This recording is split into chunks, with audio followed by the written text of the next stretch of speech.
You ever have one of those mornings where the world just tilts? I mean, you wake up, the air's still cold, your coffee's in your hand, you're thinking about nothing except maybe whether you remember to buy dog food. And then, bang, there it is. Orange violation notice, stapled right to my workshop door, metal on wood, a sound so sharp it cut right through my head. 6 a.m. on the dot. My first thought, honest to God, was, my neighbor's trying to steal my house. Yeah, that's how it felt. I just stood there, the paper in my hand, coffee going cold, staring at the part where it said I had 72 hours to sell my truck or pay $500 a day in fines. And what was my big crime? Parking my old pickup in my own driveway, same spot it had sat for 15 years, longer than half the houses on this street had even existed. The smell of motor oil and sawdust always hung around my place, drifting out from the workshop. That was my safe zone, you know? Me and Sarah, my late wife, we built memories in there, fixing up everything folks in the neighborhood couldn't bear to throw out. Now some HOA president with a measuring tape and a chip on her shoulder wanted it all gone. Let me ask you, straight up, what would you do if your neighbor tried to force you out of your home? Ever had an HOA nightmare? Seriously, tell me. I read every story people send, and I promise you, I get it. I'll tell you right now, this story ends with the same people who try to destroy me paying triple rent to me. No joke. But to get there, you got to see what Riverside Meadows was like back around 2010. Saturdays, you could smell barbecue smoke down every block. Kids laughing, ranch houses standing proud, old Mrs. Patterson's lawnmower humming along. Thing had more lives than a stray cat, and I'd rebuilt it 3 times myself. Back then, people still knew each other's names. You borrowed sugar from your neighbor. Nobody asked for a waiver or a background check. I'm Dex Brennan, by the way.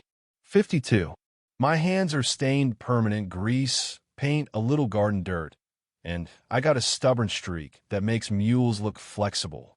I bought this place when teachers and mechanics could still actually dream of the American dream. And Sarah, my wife, she's the one who said, Dex, if you rebuild another carburetor on the kitchen table, I'm moving in with the dog. She talked me into converting the garage, made it my real workshop. Brennan's small engine repair went up over the door, just a hand-painted sign. I fixed what folks couldn't fix, charged what folks could afford, and didn't think twice about it. Then, cancer took Sarah. The workshop turned into a kind of sanctuary after she was gone. Her gloves still hung by the window, her seed packets in old mason jars, the smell of her lavender soap mixing in the mornings with the oil and the sawdust. That place was all I had left that felt like her sometimes. And that's right when everything started to change around here. Overnight, it seemed, these McMansions started sprouting up like weeds after a storm. Every new one was bigger, blander, blocking out more of the sky. Families who'd put in gardens or built swing sets started moving out, replaced by corporate folks with suitcases and spreadsheets and ideas about property values. Rules follow them in, every rule more ridiculous than the last. And then came Vivven Thornfield. You ever meet someone who was just born for the job of telling other people how to live? That's Vivven.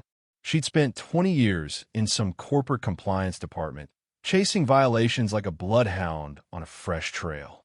She moved into the biggest house on the block, barely had the paint dry before she started campaigning for HOA president. She made flyers, passive-aggressive masterpieces, all about saving property values, with pictures of driveways full of pickup trucks and tricycles like they were scenes from a crime documentary. 12 people bothered to vote. She won by 3. Welcome to democracy. At first, the harassment was subtle. Friendly suggestions about my truck, little digs about my workshop hours. I'd catch her measuring my lawn with a ruler, standing there in her white sneakers, face like someone tasting sour milk, but determined. Then came the city complaints. Noise ordinances, business license investigations. All nonsense, just ways to keep me buried in paperwork and stress. I started to look forward to each dismissal, like each one was a tiny win in a war I hadn't even asked for. Then one morning, I catch her at it again. 6 a.m., snapping pictures of my truck like she's starring in her own true crime show. "Morning, Vivven," I said, sipping my coffee. "Documenting my crimes again?" She didn't even look up. "Just ensuring community standards." Community standards, right? That's code for get out if you don't fit in. But my workshop wasn't just a place to fix engines. It was Sarah's memory, my independence, and a lifeline to folks around here who couldn't pay dealership prices. I was living on a fixed income, so I couldn't just pack up and leave. And I'll tell you, I wouldn't have anyway. No way some corporate transplant was going to force me out of the house Sarah and I built together. What Vivven didn't get is I'd been fixing broken things all my life. Engines, relationships, neighbors' problems. And the most broken thing in this neighborhood wasn't my truck, wasn't my slightly tall grass. It was her need to control everything and everyone. 3 weeks later, the gloves came off. I was elbow deep in Tommy Rodriguez's busted leaf blower when I hear heels clacking up the driveway, like a countdown. Vivven's there with some nervous guy, a compliance photographer, clipboard, camera, the works. "We're here for a compliance assessment," she declared, waving her papers like she was serving a warrant. The guy's taking pictures of everything. My truck, my sign, my garbage can, like he's building an evidence wall for a TV cop show. She lists off my violations: commercial signage, improper vehicle storage, operating a business against the rules. I actually laughed. That old sign? Been there 15 years. She produces a folder thick as a phone book and starts quoting bylaws. Right then, Mateo, my neighbor, 78, retired courthouse clerk, knows more about neighborhood law than anyone alive, shuffles over. He grins, winks at me. "Afternoon, Dex. Documentation party, huh?" Vivven bristles. "These are updated community standards." Mateo, deadpan as ever, says, "When exactly did this association get formed? Because I helped file the originals in '88, and I don't recall any of these restrictions." Her photographer's already packing up, trying not to get caught in the crossfire. Mateo and we go digging through the old papers that night. Turns out, everything Vivven was waving around was just noise, none of it legal. Not only that, the original covenants actually encouraged home businesses as long as they weren't causing problems. And get this, after 5 years of continuous operation, you're protected forever. Grandfathered in. The next morning, a certified letter shows up: cease all commercial activities within 72 hours or face escalating fines. The letterhead's so official-looking it would have fooled anybody. But the voicemail on the number? "You've reached Harold Thornfield's business consulting. Leave a message." That's her husband, apparently. I nearly choked laughing. But then I saw the threat. Failure to comply will result in legal action to force sale of property. That's when the laughter stopped. It got uglier from there. Insurance company calls, reports of unsafe practices. My bank, the IRS, all the agencies start calling about complaints. Every call is like a punch to the gut. I felt the walls closing in, and I remembered what I learned watching Sarah fight for her life. Sometimes the only way out is through.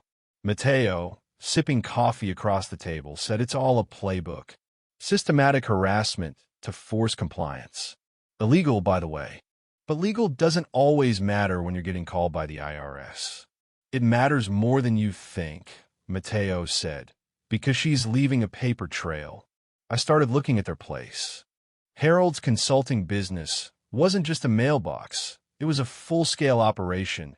Garage converted to offices, sign out front, the works. Vivven's got the whole neighborhood watching me, but she's breaking every rule herself. So the next time she came over, clipboard waving, I'll let her start measuring my sign. "The city takes these violations very seriously," she sniffed. "Interesting," I said. "I called the city. They said you have no legal authority. Only the city can issue violations." She stuttered. "That's not correct." "Really? I called the Attorney General too. They're big on HOA fraud these days. That's when her color just drained out. We started knocking on doors, Mateo and I, counting how many other home businesses were out there. Daycare, bookkeeping, tax prep, piano lessons. 9 businesses in 3 blocks. The only people getting targeted? Me, the daycare lady, the old guy who fixes bikes. The 3 of us, all working folks, all been here the longest, all with less than new cars. It wasn't about standards. It was about driving out the people who didn't fit her idea of quality. Then I discovered the HOA was never even properly incorporated. No standing, no right to collect a dime, no right to fine, threaten, nothing. But people had already paid $300 here, $450 there. Elderly folks, single moms, paying money they didn't owe just to make the harassment stop. One night, the phone rings. Harold, maybe we can work something out. I told him, Harold, unless your wife resigns and returns every penny, we're going to court. He sounded exhausted. But Vivven? She went nuclear. Next day, leaves scratched into my truck, official-looking letters threatening tax reassessment, license suspension, zoning violations. Mateo looked at the stack and said, "This is organized fraud." We called the city, county, state. Every office said the same. No record, no investigation, no hearing. She'd faked it all. That's a felony.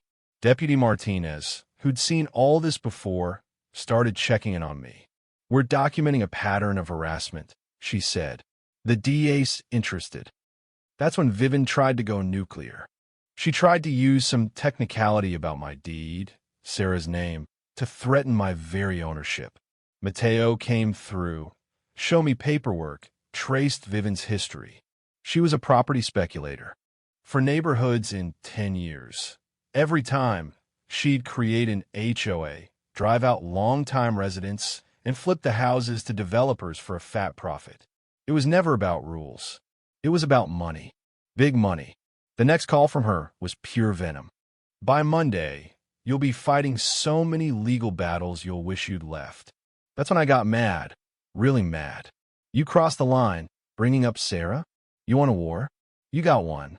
That Saturday, Mateo busts into my shop with a folder. Bank records, deposits, all the fake fines.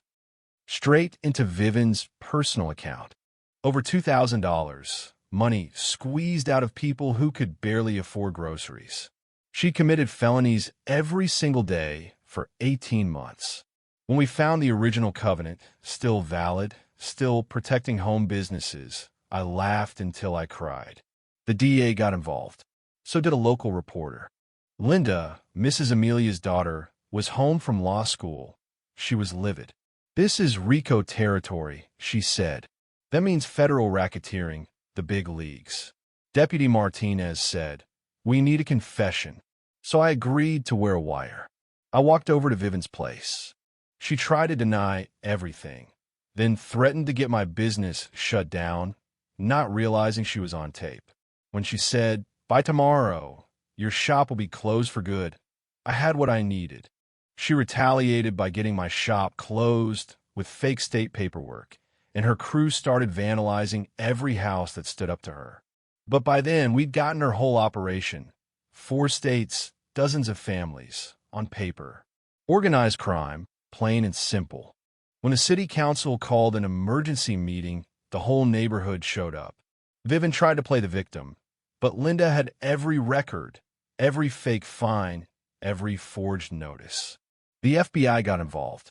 When Vivven tried to claim, "You don't belong in a quality community," the crowd turned. I stood up and said, "You're right. I'm a grease monkey. I fix things, but some things can't be fixed. They got to be removed." That's when the handcuffs went on. 6 months later, the yellow tape was gone. Brennan's Repair was back, community supported. Every person who paid a fake fine got 3 times their money back. The news picked up our story. They called it the Brennan Protocol. Other neighborhoods started fighting back. Mrs. Amelia brought me cookies and showed me the restitution check. Mateo brought the paper. We were front page news. Deputy Martinez, now Captain Martinez, said the FBI shut down 14 more of these scams. 300 families kept their homes. We even dedicated a community garden to Sarah, where Vivven had planned to build her McMansion. Her roses at the gate, tomatoes growing by the path, a playground for the kids. My wife always said, "Leave the world better than you found it." I think we did. Tomorrow's the neighborhood festival. What started as one stubborn man refusing to back down turned into a movement. 43 communities now using our playbook. So what's next? Mateo asked me. Next, we keep living. We help our neighbors. We fight for the places that matter. And we keep telling our story. Because somewhere out there, another Vivven is gearing up to do the same. But now, people know they're not alone. You got an HOA horror story? Share it with me. Let's build a resistance together. And hey, don't be silent. Bullies count on that. Don't give them what they want.